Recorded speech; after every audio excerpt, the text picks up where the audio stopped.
Ense menyuntikkan obat tidur lalu melepas selang oksigen Yongho. Saat alarm kode biru berbunyi, Sokdo langsung datang dan terkejut melihat kondisi Yongho.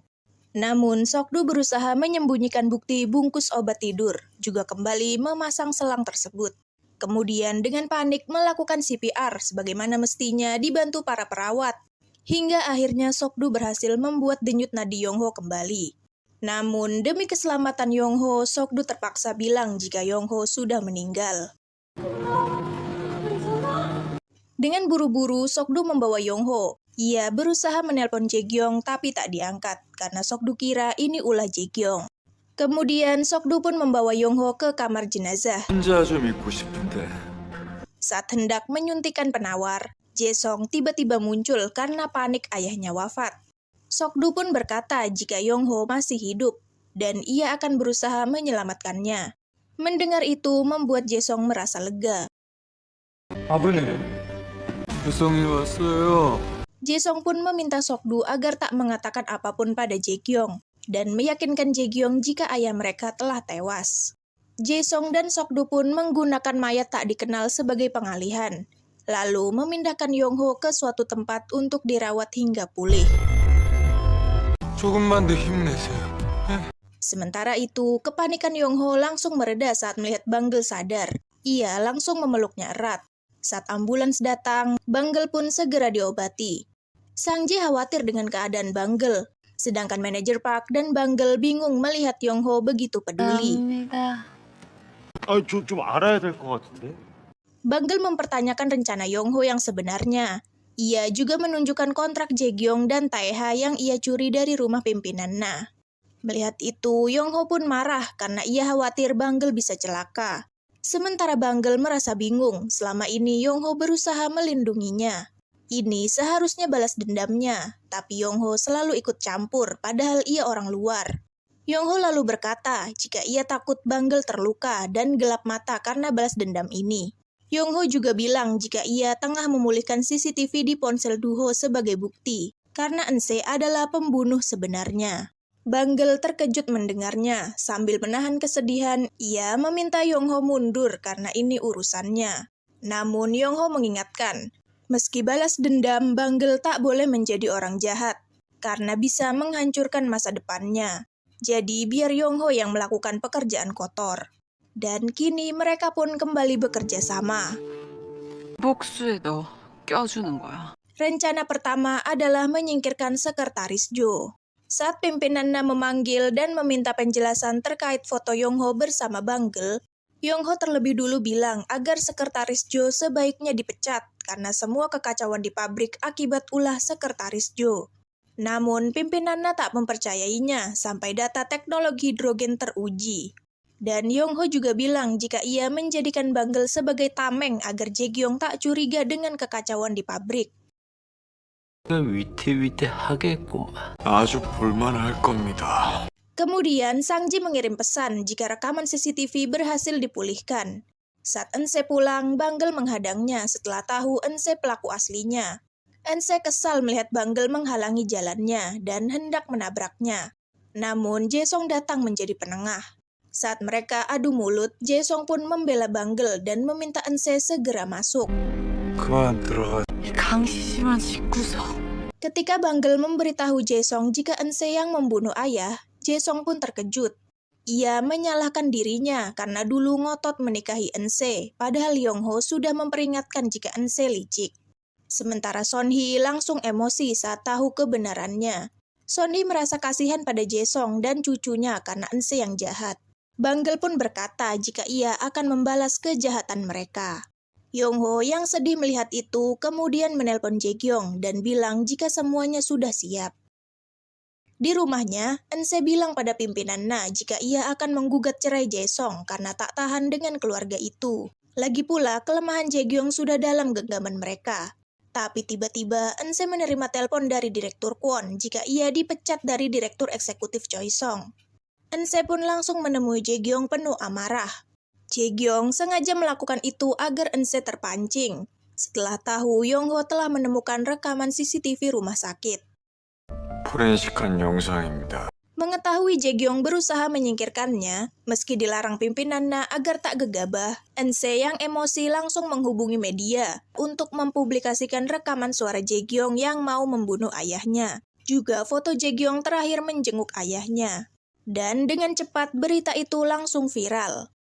기어코 일을 Kemudian, Sekretaris Jo menemui pimpinan Na dan bilang jika data yang Yong-ho berikan itu teknologi yang bahkan lebih rendah dari teknologi milik Taeha. 주년 이 새끼가 Konferensi pers dadakan pun diadakan. Jae-gyong meminta maaf atas kekacauan yang terjadi dan bilang jika dirinya tengah diancam. Pelaku menuntut harta dari mendiang ayahnya. Ia kemudian menunjukkan bukti rekaman CCTV dan bilang ayahnya mungkin dibunuh.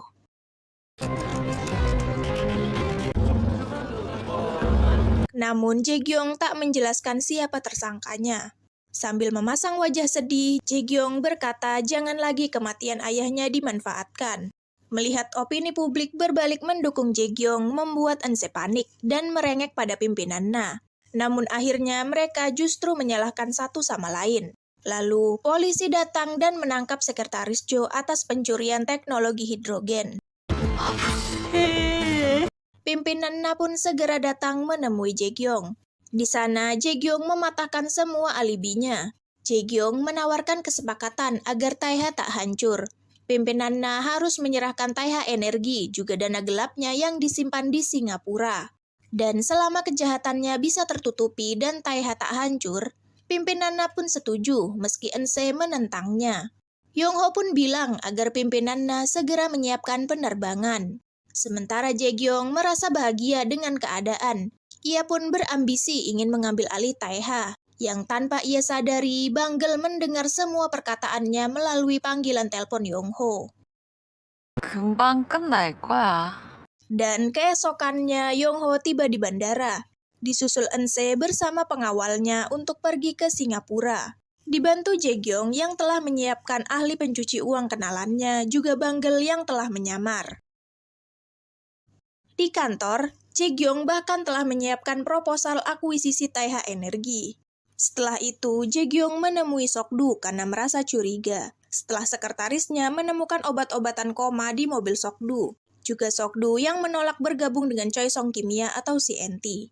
Sok-du pun beralasan jika ia bergabung dengan perusahaan, maka nama baik Jae-gyong bisa tercoreng. Jadi, Sok-du tengah mengembangkan divisi medis yang berfokus pada perawatan koma. Dan Jae-gyong pun percaya dengan alasannya. Ketika Jae-gyong pergi, Sok-du juga buru-buru pergi. Dan diam-diam Son-hee mengikutinya naik taksi. Saat sampai, Sok-du terkejut melihat Son-hee. Namun Son-hee lebih terkejut lagi saat melihat ternyata suaminya masih hidup. Jae-song pun minta maaf karena menyembunyikan hal ini. Tapi Son-hee justru memeluknya sambil berterima kasih. Sementara itu, Sang-ji bertanya-tanya apa dana gelap pimpinan Na akan diserahkan pada Jae-gyong. Manajer Park menjelaskan jika Yong-ho bilang dana itu akan diserahkan pada polisi. Mereka ke Singapura karena ingin memisahkan pimpinan Na dan Eun-se. Karena Yong-ho tengah keluar negeri, jadi nenek dititipkan pada Sang-ji dan manajer Park. Setelah itu, penandatanganan penyerahan dana gelap pun dilakukan Eun-se dengan berat hati. 사인이나 해요. Dan Banggel memulai rencananya melalui Jae-song yang langsung menghubungi media. Ketika Yong-ho masuk, pengawal memeganginya, lalu Eun-se yang kesal langsung menamparnya. Saat Banggel datang, Eun-se kini paham jika ia telah terjebak skenario Yong-ho. Berita Eun-se menjadi pembunuh pun telah disiarkan. Banggel memberikan uang pada pengawal dan meminta mereka pergi jika tak ingin ditangkap polisi. Eun-se pun merasa terpojok, namun Yong-ho dan Banggel bilang kini ia sendirian. Sementara itu, Jae-gyong merasa bingung tiba-tiba berita rekaman Eun-se rilis. Sekretarisnya lalu mengabari jika pimpinan Na datang. Demi menyelamatkan Taeha, di hadapan semua orang, pimpinan Na bilang jika kini Eun-se bukan lagi putrinya.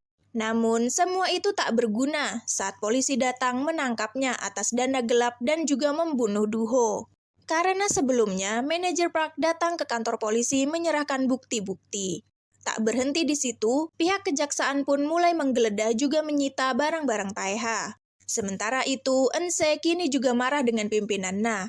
Ketika ia menelpon, pimpinan Na bilang agar Eunse tak usah kembali dan meminta Eunse sembunyi ke Florida. Saat Yongho tiba di Korea dan mengantar Banggel naik taksi, tiba-tiba preman pimpinan Na menculiknya.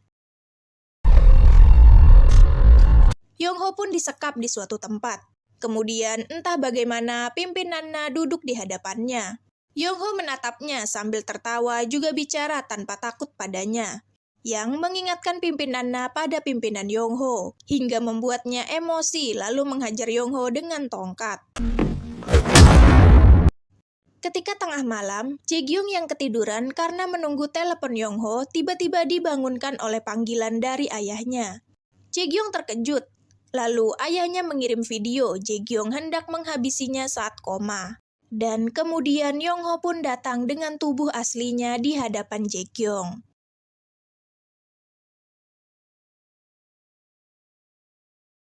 Nah, itu tadi episode 11 Reborn Rookie. Makasih buat yang udah nonton dan sampai jumpa.